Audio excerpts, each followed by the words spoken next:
So I want to bring your attention, friends, to Soul Center, the actual physical sanctuary here. And Dana, in our practice last night, mentioned, her love of ritual, and ritual is the enactment of an intention.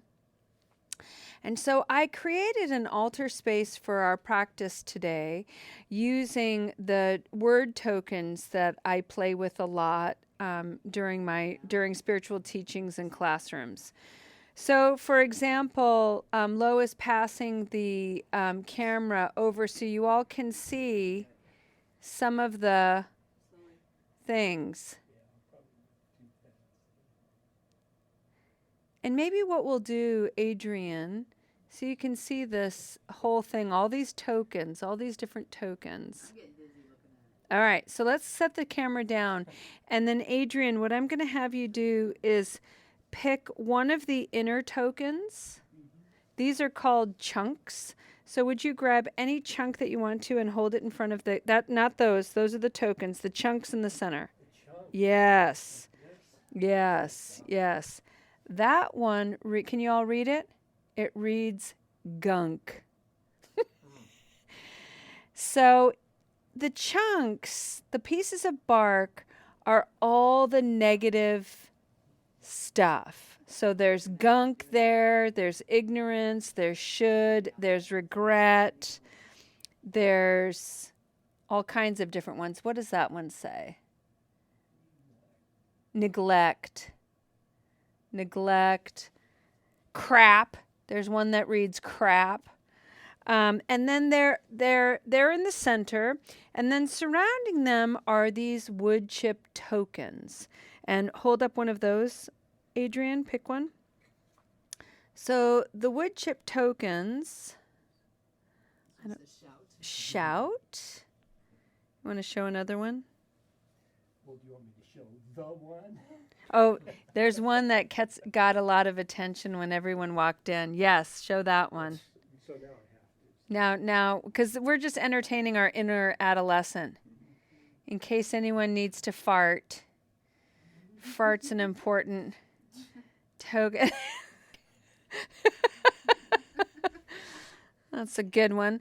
But the outer tokens are all about soul and ego and connect and grow slow and fart and release and light and smile and kind and so on and so on. So I have created this setting as a way of symbolizing and enacting the negativity that we hold inside, that we keep contained. And you'll notice toward me, there's an opening by where the candle is. It's not a closed circle, there's a space, it's an opening. And so I'm inviting us to allow this practice to release some of that negativity, or at least make some space for that negativity to move around a little bit, and coalesce, mingle with the surrounding positive support. The muse, stars, the cosmos, joy, relaxation, honor, tickle, wake up, play, aspire, faith, express, gaze, silly, ground, power. You'll notice by me is a single candle, a gentle light. No need to force this ritual, no need to force this intention. This is a gentle invitation to turn the gaze inward, look inside at any negativity, see if you can create some space for a little release. And in the process of release, allow negative's opposite, its partner, its sister, its parent, to come in and support you. We're doing this because we have a propensity to focus and fixate on our negative qualities. We even have a program that highlights it and values it as a step. And it's not by itself a bad thing, it's just an unsturdy step. Because to focus on the negativity alone does not create solid footing for spiritual development and growth. We have to be willing to create a support system for the negative qualities that we all possess as whole human beings. And that support system are all the qualities that we possess that are positive, uplifting, inspiring, loving. We are always both. So if we want to have healthy steps, as much as we shine a light on our negative qualities, we have to be willing to shine the same light on our positive qualities. I bring this forward today as we're engaging with our book, Standing at the Edge by Roshi Joan Halifax, and we're talking about wholehearted engagement. I'd like to launch right into our practice. I recognize that I haven't introduced everybody here in the classroom, and before we open up the space for community sharing, we'll go around so you can meet everybody here. But for now, find a posture in the body that feels at ease. Friends, go ahead and lie down if that brings the body ease. If you're feeling agitated, maybe even a little bored, and you want to move around, please do that. If you're online needing to move, go ahead and turn your camera off and just have this on in the background. Honor what your body knows intuitively is going to bring ease.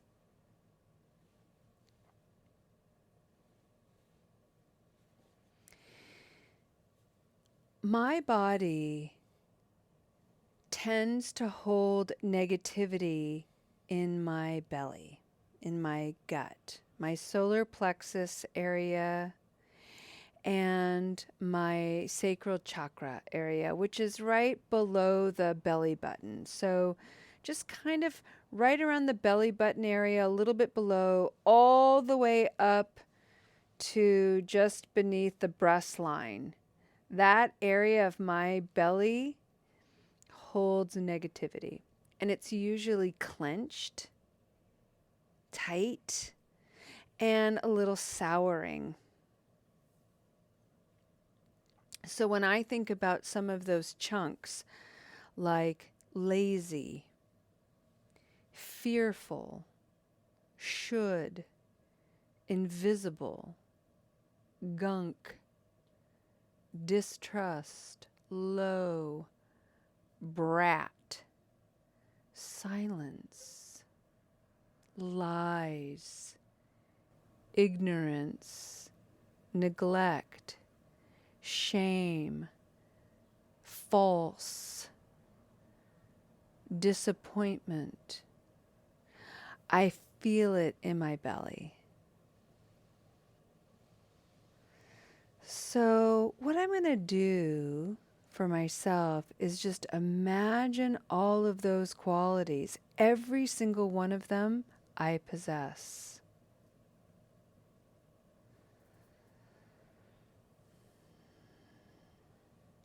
Everything I just said lives in my body and my mind and my spirit as a quality. Of course it does. I'm a human being. Sometimes I act from those places. In confusion, in fatigue, Maybe because I don't have enough skills yet. There are many reasons why I act from gunky places. There are many reasons why I entertain false perceptions. There are many things about this life for which I am ignorant.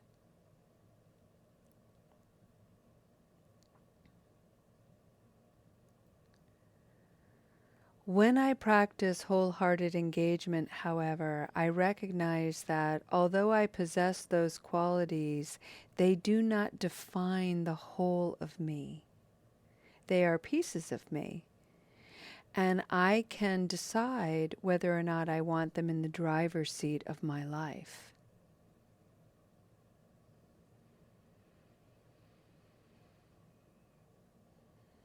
It can be kind of painful to realize how often I have let these qualities govern my mind, my attitude toward myself and other people,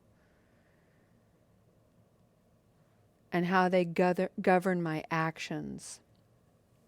And this is why we're creating a little space for them to be released, move around. And in that release, some of those positive qualities are going to get in to my gut and settle things down.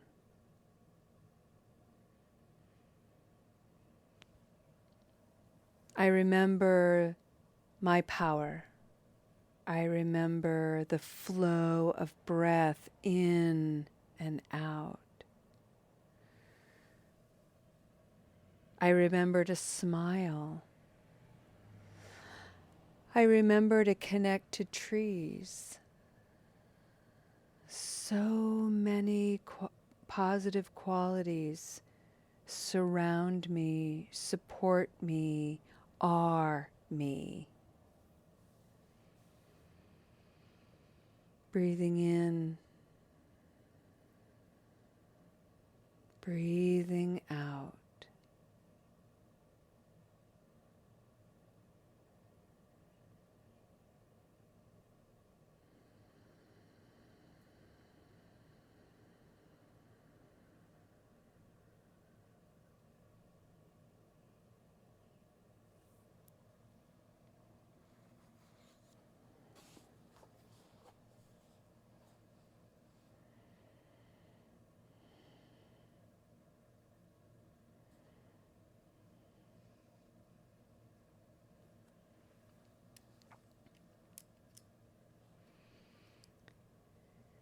As you're breathing and as you're allowing positive and negative qualities to arise in your consciousness, positive and negative qualities that are teachers for you, that are defining qualities for you in this life, in the karma that you are ripening and watching come to fruition in this moment. I want to share with you just a few words from Roshi Joan Halifax about standing at the edge state of engagement and being wholehearted.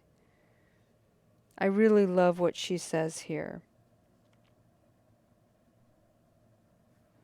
She wrote, "A student said to me, 'Roshi, you seem to have done so much in your life. How did you manage that?'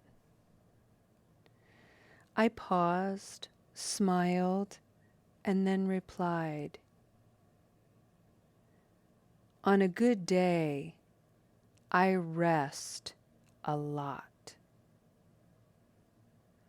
On a good day, I rest a lot.'" Roshi writes, "I didn't mean that I take naps every day, though at my age this is happening every so often. I'm also not talking about the kind of rest that a good vacation provides you, nor the kind of rest that is escapist. Rather, it is the kind of rest found in the experience of being relatively at ease in the midst of things, even quite difficult situations. Ease that is about having a lack of resistance to what is before me and being present and steady.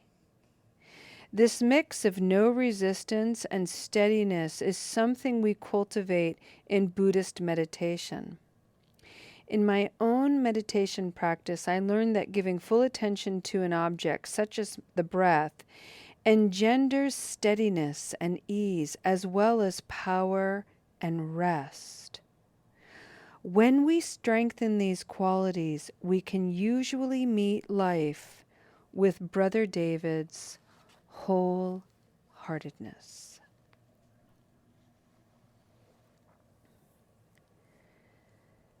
Today, our practice is to sister the sixth step in the traditional program, which is to explore those qualities within us that aren't particularly noble.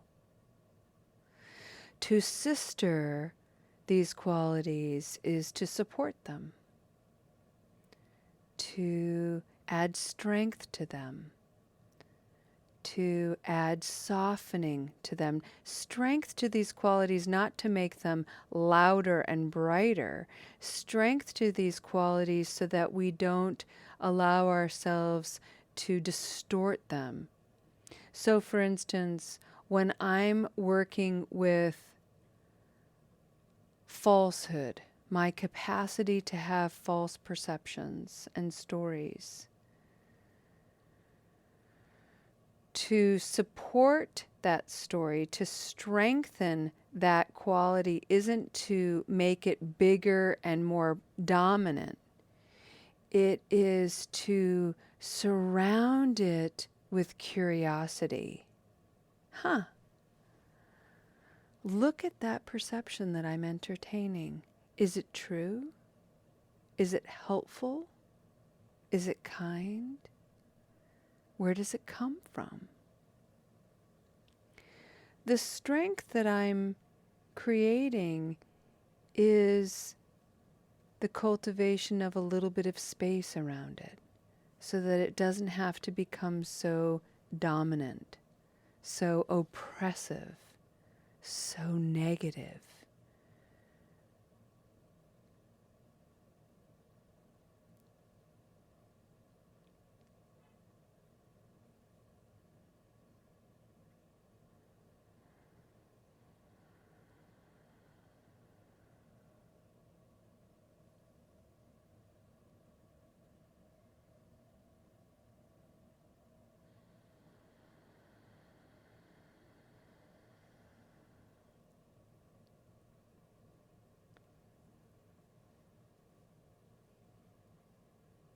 One of the qualities that is very challenging to work with is standing before the way we lie.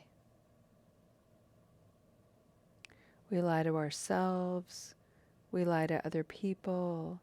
Sometimes we have good reasons, sometimes it's purely habit energy, sometimes we have no idea why we just felt like we couldn't be honest.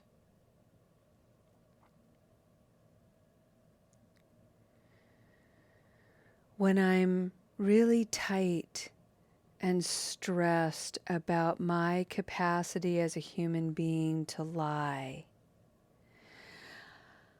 man, my belly gets really tight and uncomfortable. Suddenly I get regret stirring in the pot. I have to take the lid off, let some of the steam out, and remember, I've been in situations where I've lied because I have been also in situations where I've been punished for having told the truth. So I'm lying because I want to avoid getting hurt.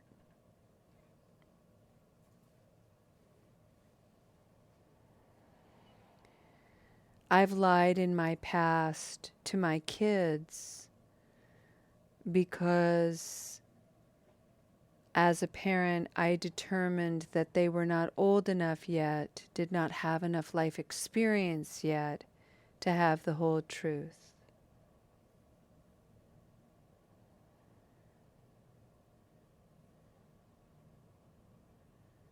I lied very recently to an insurance company. I spoke as if I was my daughter. That was my lie, because I was too lazy to figure out how to get my daughter back on the phone, yada da yada da. I just engaged bureaucracy in a lie.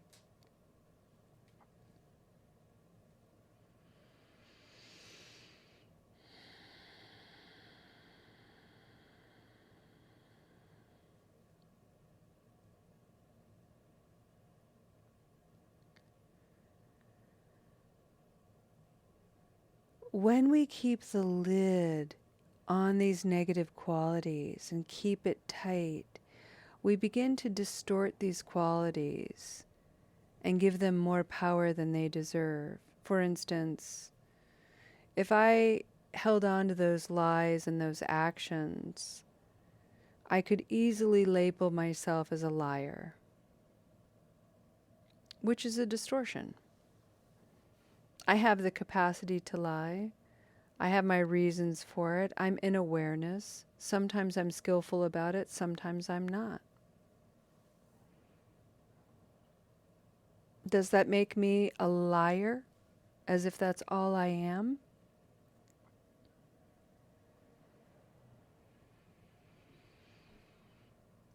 People on the journey of recovery have a history of substance misuse. Part of that often is lying, hustling to get a fix, lying about use so we don't get found out. Sometimes people lie as kind of a dopamine hit because it reinforces that part of the brain that's like, yeah, I just got away with something. It's an adolescent mind, and nevertheless, it's there.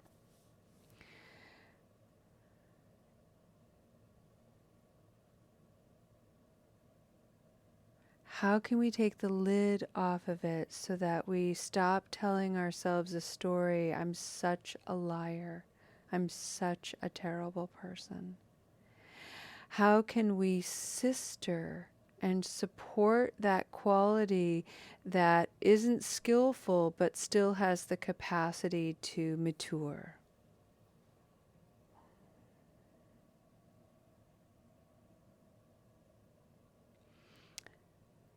The answer to that is we bring in our whole heart and recognize the positive qualities we possess.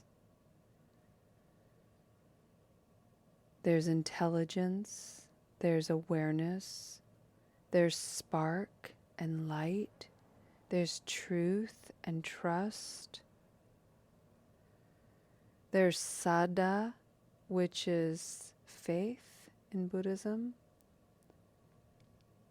Saddha means to place the heart upon.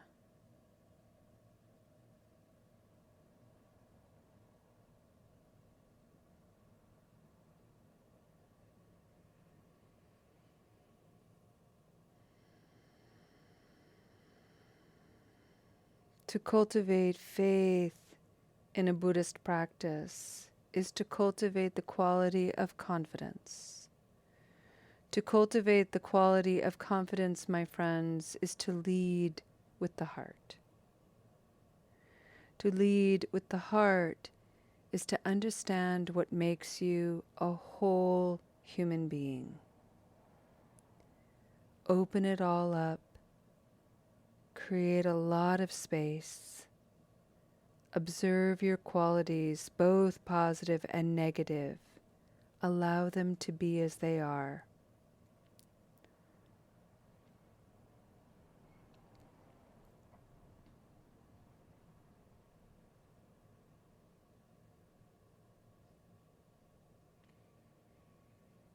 Missed steps, wise steps, mistakes, right takes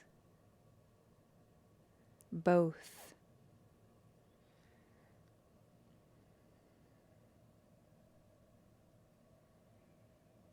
Just like your inhalation and your exhalation is what makes a whole single breath.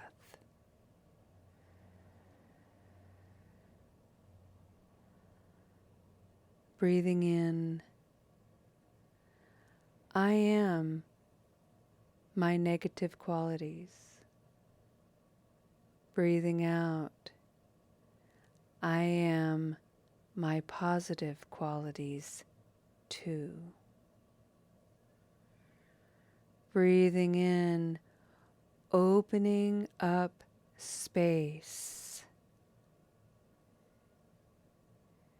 Breathing out for the positive and the negative to come together. The whole of me, the whole of my heart, just as I am.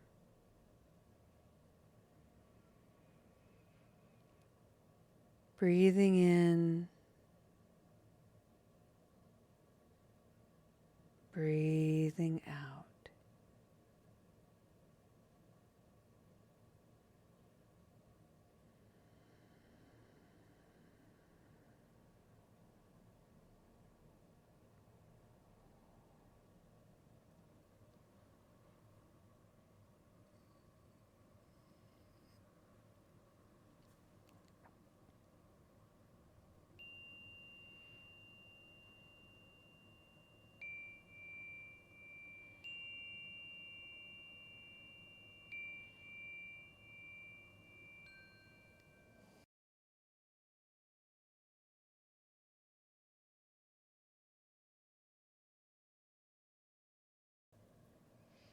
And with that, let's go ahead and end our practice with a dedication of merit.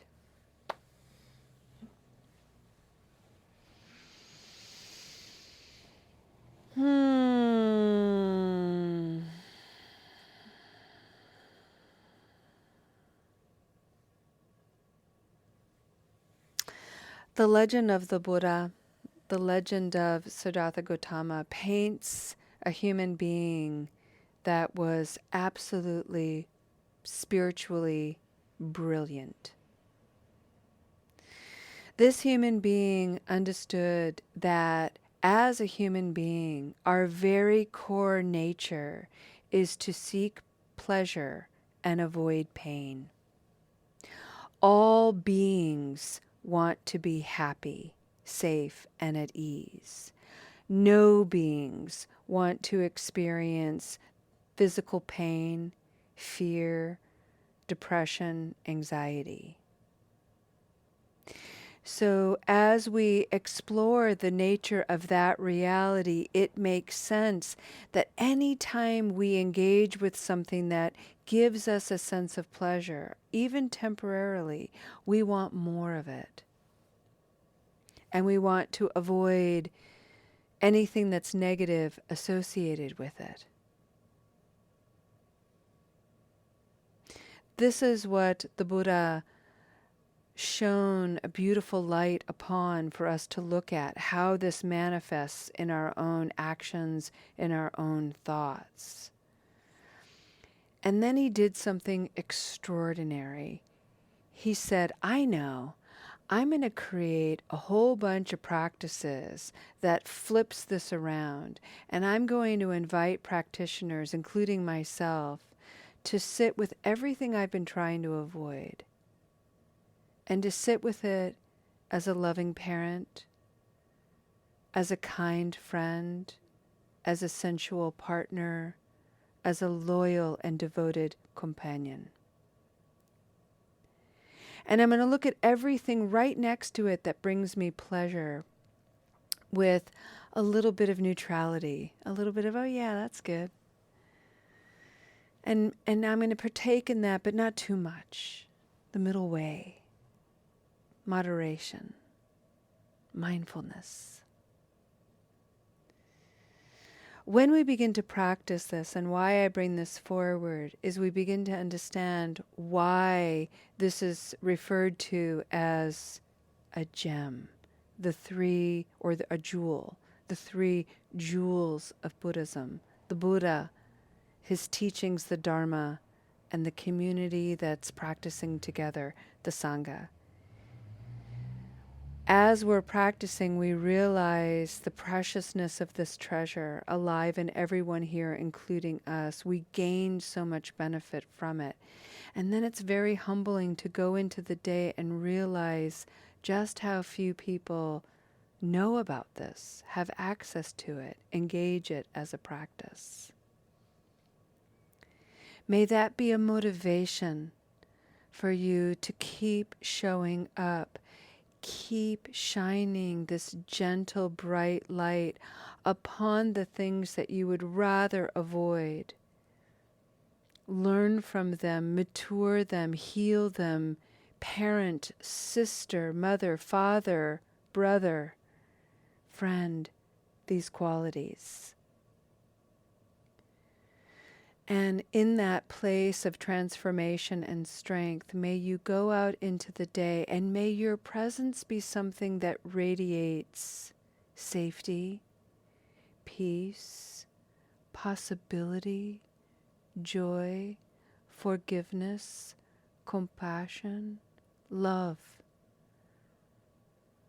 to all those lost, swirling habit energy, confused, stuck in the gunk. All beings want to be free. No beings want to be trapped, stuck, or lost. May our practice guide them out and be the light for ourselves and for others as well. Thank you for your practice, friends. So powerful. We'll see you next time. Namaste.